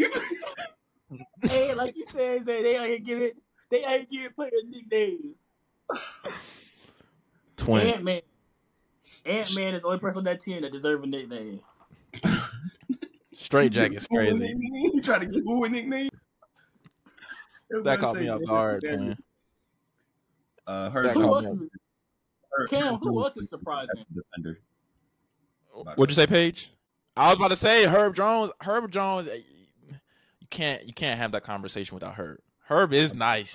He's a great defender. Great defender. What were you just gonna say, Trey? I'm about to say who else been surprised in the league? The Magic. The Magic as well. Because they're like, what? They're like the 4th seed, 5th seed. So they're pretty good. 10th seed by April.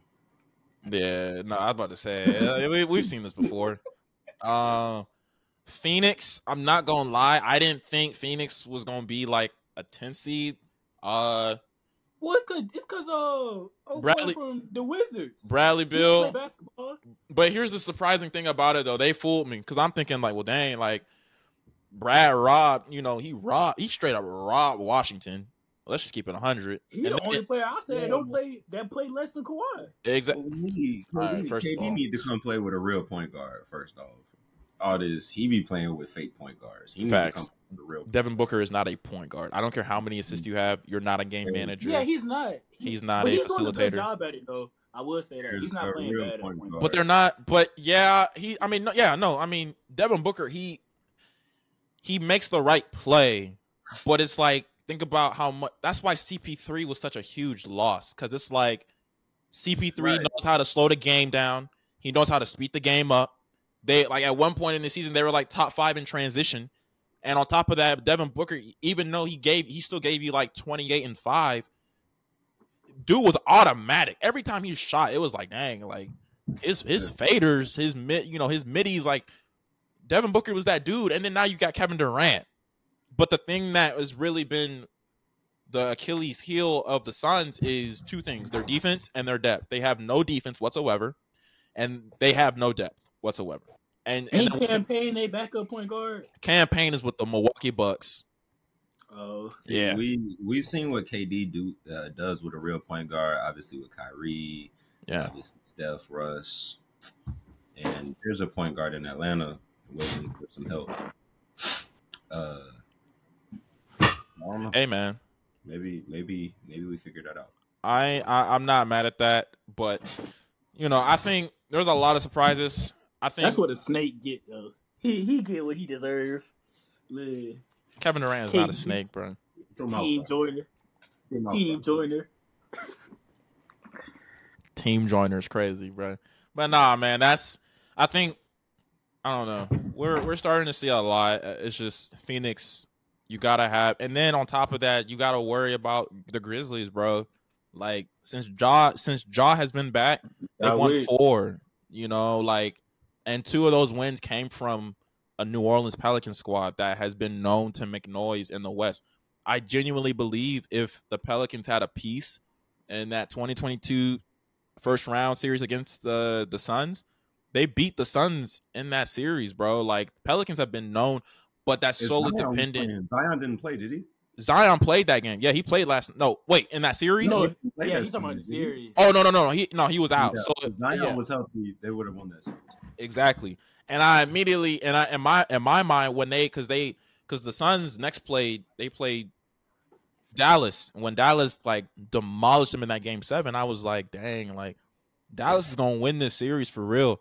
Because a lot of people was like, how you not have Zion and y'all still went? I mean, y'all went to 6 games. It should have been 7, but no, I think the Grizzlies, bro, like Grizzlies gonna mess around and they play the Clippers on Friday, so I'm actually kind of scared. I really hope Kawhi plays, but yeah, man.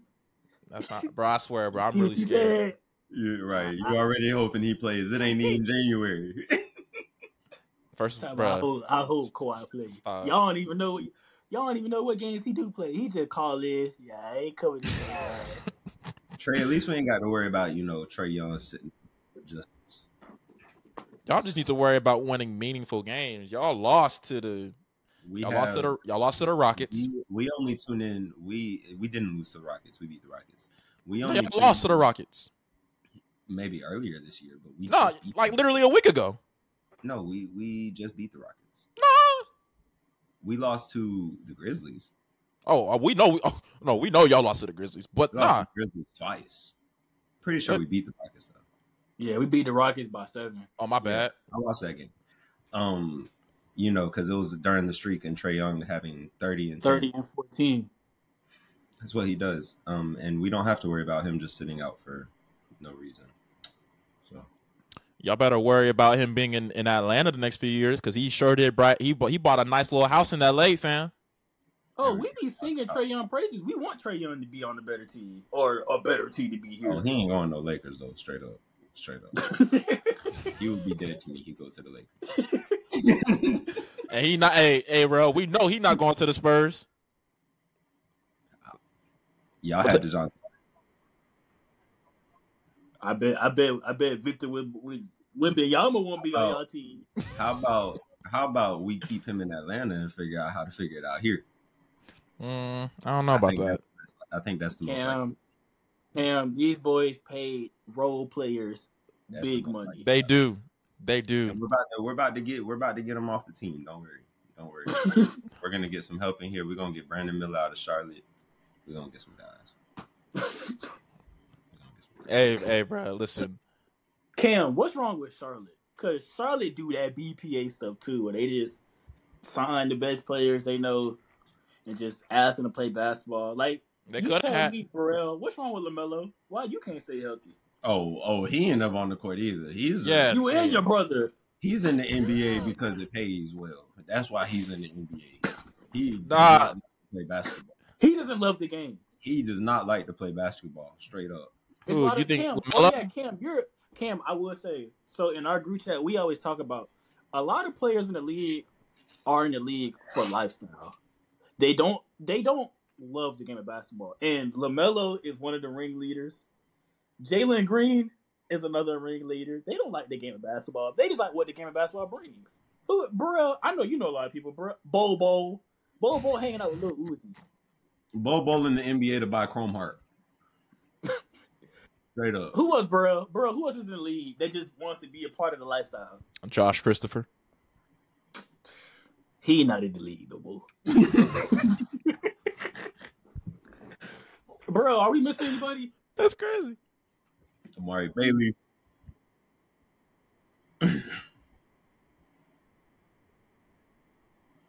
Oh, don't get me started on Sohead. Oh, don't get me started on him. Dyeing his hair colors. They talking about him.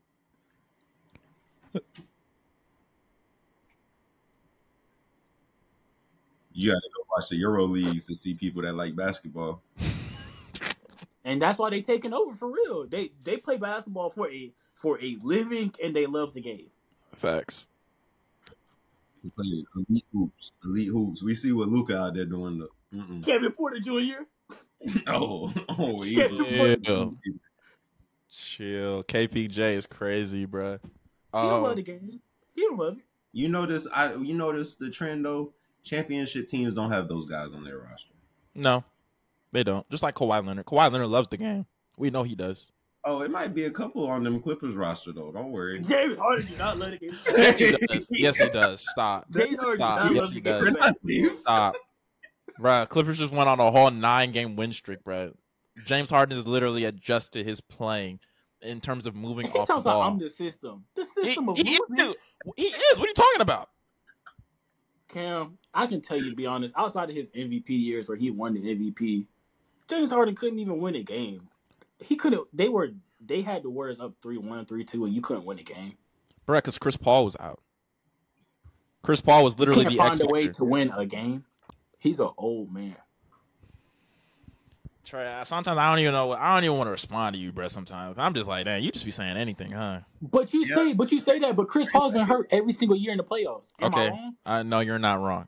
But when it comes to James Harden, you got to look at the fact, like, okay, like sometimes James Harden, all right, the things in Brooklyn, that really wasn't his fault. He wanted to leave because people weren't being like they weren't putting the 100% in. He really left because of Kyrie. Then when you look at Philadelphia, he was lied to by Daryl Morey. Now, there's a certain way you do things. He didn't play good in the playoffs. It's not okay. Yeah, he didn't play good in the playoffs, but at the same time, bro, the man Daryl Morey lied to him, bro. He lied to him. No, Cam, I get it. Daryl Morey said, "You know what? I might pay you max contract." And then after he see what he seen, he was like, "Oh no, I changed my mind. Harden over there, man, because he took it back. You play bad. Why? You think I'm gonna offer you a max contract? Play better. We went out in what round, and you want me to give you what? We're good on that. We're so good on that. Tell my Daryl Morey lied. You lied to him. Last time I checked, a deal got to go both ways. Daryl Morey ain't no fool to me. You see how they playing now. He told him, he even had an incentive. Son, you play good, you getting $200 million on the back end of this, and you couldn't even give me that. All you had to do, all he had to do was fool Daryl Morey for a few weeks, literally. Or just start going to the strip club. He might be good. Why you hang out with Lil Baby? What Lil Baby doing for you? Straight up. You see he getting fat. But he's on your team, so hey. I pray for you and what you had to go through the playoffs. Because Harden is a known choke job artist. Paul George, known choke job artist. Russell Westbrook, we already know about him. We don't gotta say too much. He ain't never won either. And y'all have no bench. All right, y'all. That's the end of this episode. Clearly, I wanted to talk about the NBA. Turns out people don't do their research. You know what I mean? And I'm just, if anybody in the NBA has a bench, it is the Los Angeles Clippers. And Paul George, bro. Paul George was injured, bro. It just comes down to a matter of health. And the last 3 years. And no, that was what are you talking? I mean, dude, in 2021, the dude literally led the postseason. Was one of the leaders in points, rebounds, and assists and minutes played. What are you talking about? 2024, bro. Okay, great. But the year after, they didn't have Kawhi. The next year they had neither Kawhi or Paul George. So when you wrap all that up, bro, I'm gonna be real with you. All right, I'm gonna just keep it at that. Bro, you got any NBA? That PG got hurt. Y'all were hooping too. Y'all really disrespecting the Clippers like they really some hot dog water, fam. That year PG. Like the Lakers not. Like y'all suck.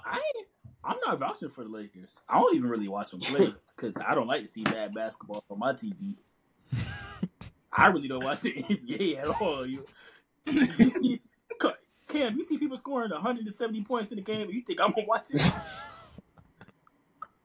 I stick to my college football. Y'all know where to find me.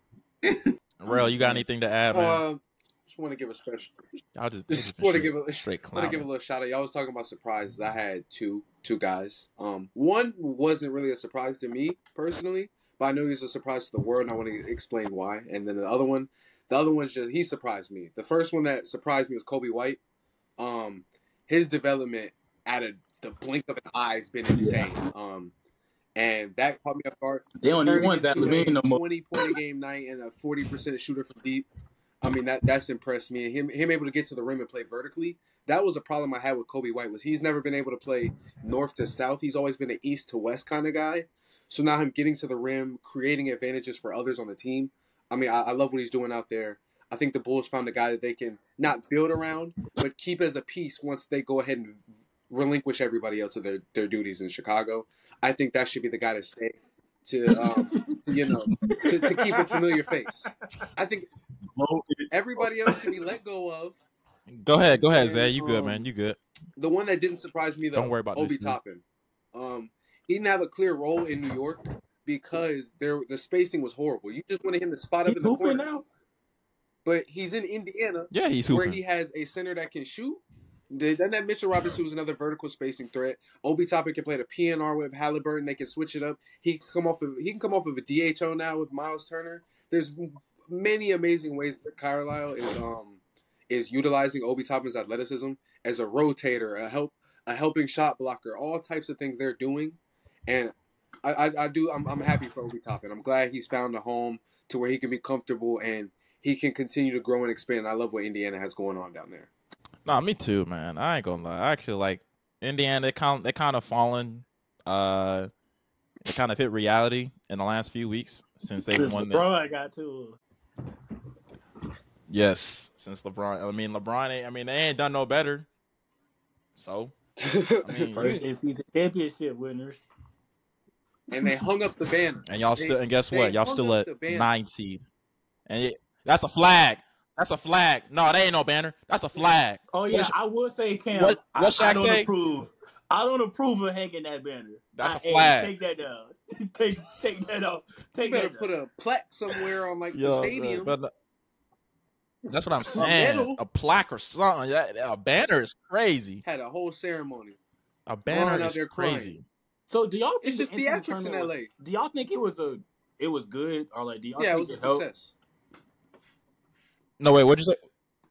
Well, it was definitely a success. I actually think it was pretty good basketball. I think Indiana getting to where they were, that was good for the game as well. I actually wanted them to win though too. I wanted Indiana to win. Yeah, I actually wanted Indiana to win too. They just can't play defense to save their life at all. Miles Turner ain't no defender. Miles Turner, not that dude. He's a great rim protector, but people don't understand, there's a difference between a rim protector and a defender. Jaden McDaniels is a defender. Rudy Gobert is not a defender. He's a rim protector, which means he blocks shots. And I don't know. I personally don't feel like he should have won Defensive Player of the Year just because of the blocks he's gotten. Because Draymond Green is a defender. Now people can say what they want to about Draymond, but they don't win those championships without him at all. That's defender. But no. But not, yeah, no. I like the tournament. It was good for the game. So who could have won Depoy then? If because I don't really be looking at Depoy. Who do y'all think could have won if Rudy Gobert didn't win? I got robbed. Like I said, you got people. See, again, Trey, you failed to recognize that Kawhi Leonard is one of the best two-way defenders in the game. He used to be. He still is. What are you talking about? I don't think Kawhi's a good two-way right now. I'm not gonna say he's a good, because he's always gonna be a good defender. I think Kawhi's a great defender. I would say back then, yeah, year he was by little less effort. Yeah, nobody. It was a point in time where there was Kawhi is the best two-way. Yeah. Listen, I can understand now. You got better two-way players like Jimmy Butler. Better two-way players right now than Kawhi Leonard. And that's fair. But Jimmy Butler is better than Kawhi. A two-way defender. I think I'm gonna give that side edge to Jimmy, just because Jimmy's been more available. Really, that's really all it comes down to. Just been more available. But yeah, man. Y'all got anything else, man? Because I know Zay got to get off. Is Bam a center, or should Bam be playing the 4? Personally, Bam should be playing a 4. In my opinion, I do believe when they went to the finals, I think the only reason why they did not win that finals was because they didn't have a true 5, and there really wasn't a second option. Tyler Hero was out. Gabe Vincent had cooled off. Caleb Martin had cooled off. So, I mean, it's really the same situation as Anthony Davis. Anthony Davis should not be playing a 5. He should be a 4. Very simple. Like, and Anthony Davis is more mobile. Like, when you're a 5, like, you really don't, you're just really in the post, you're saving screens, and anybody can do that. But Anthony Davis, I mean, unless you Joel Embiid or Nikola Jokic, no. 80 should be a 4. The blatant disrespect of bowl games in college football has been very annoying. I don't care if you're going to the league or not. Bowl games used to mean, every bowl game as a kid used to mean something. That's why NIL, in a way, NIL has low-key ruined the sport, bro. Like, well, there's a need for a governing body in the sport of college football. But I'm not gonna nerd out on your podcast. Add a whole nother segment on why we need to. We're gonna add a whole other hour. How to fix the sport of college football, but there's a lot of fixing that needs to go on. A lot of people have misconstrued the fact that college football's ratings are high with the sport being healthy, and that's just not the case. The sport is the most unhealthy it's ever been in its history at the current moment in time. But that being said, bowl games do still matter. Bowl games will always matter. Just because you see team players from these prominent teams sitting out doesn't mean that the Quicken Lanes Bowl last night didn't matter, right? Seeing Minnesota and Bowling Green out there, it matters to those teams. It matters to these guys that go out there and get to travel the country and get to see these things. So bowl games do matter. Bowl games will always matter. They're never going to go away, and we don't have too many of them, contrary to what people might try to tell you. But that being said, we got some specific guys that have opted to sit out their bowl games that have no reason to sit out for their bowl games, such as Tennessee's quarterback Joe Milton, who may be a third, fourth round pick at this point, if that. He may be picked off his intangibles, which is why I said third, fourth round pick. Personally, I would take him to the 6th or 7th round, but that's, NFL drafts off intangibles, and he's got a big arm, and he's decided he's going to sit out of his bowl game. But you're a football player.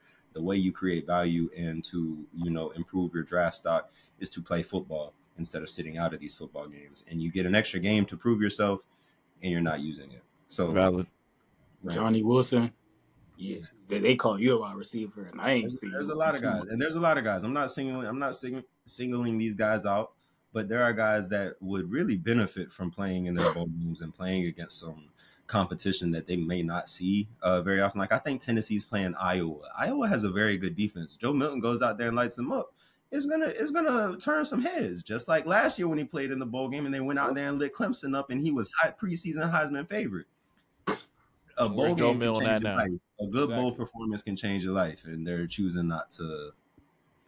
Whatever. Yeah, no, I agree. I agree, man. Like, I think Joe Milton, because Joe Milton, he's trying to go to the league, right? Yeah, I would assume so. Trying. Hope so. Scraping and clawing to get up there. Trying. Nah, that's valid, man. All right, gentlemen, that's the end of this episode, man. I got to shout out House Call College Football. That's Zay Paige. We will have an episode on which we do fix the future of college football, and we do get a governing body in there, and we have an entity, and college football will be good and healthy again. So be on the lookout for that episode. Absolutely. Yeah, I gotta shout out. I gotta shout them boys out, man. They put on a lot of work. It's on Spotify, it's on Apple, and that's for right now, right? For right now. Okay. We'll keep it there. We're coming to YouTube soon. We're coming to a couple other platforms, but right now. Zay, are y'all like face-to-face podcast, or is it just over the phone kind of? We are face-to-face, but like I don't upload the recordings anywhere. So Okay. Yeah. All right. I'm trying to get my feet off the ground when it comes to face-to-face as well. Me too. But it's a lot of money. Like these cameras, bro. These cameras. Hey, no. My God. Yeah, hey, we got to be on ESPN or something to afford that. Facts, fam. Like what? How much is a mic? Are the mics and stuff expensive? Oh well, nah. These like this wasn't expensive. Like this was like literally, I paid like literally less than 120 for these the set, like the headphones and the mic, so it's not bad at all. I just wanted to invest in my audio and visual, just for audience purposes, because yeah. But I'm looking to go to face soon, hopefully. But yeah, no, I have to shout y'all boys out, man. Because y'all are like, all three of y'all and Tony are like four of the brightest minds I've ever like come across in sports, like period, like and just life general. So yeah, man, I gotta shout y'all out. But I appreciate y'all, man, for being on here. Thank y'all again for tuning in. And yeah, if y'all got nothing else, bro, this will be posted within the next week for sure, because I'm gonna edit and things of that nature. Rel, I'm gonna need you to stay back for a few minutes because your track is like 51% loaded, but Trey and Zay Paige, y'all are good to go because it's like at 99. Okay. So but yeah, man, so and plus with Rel, I'll just edit all this out. So I just wanted to let you know that, so yeah. But all right, gentlemen, I appreciate it, man. Y'all be safe. And I'm gonna see y'all. I'll see y'all soon for sure. Yes, sir. Peace. Good to see y'all. Likewise, brother. All right, man. Y'all take care. For sure.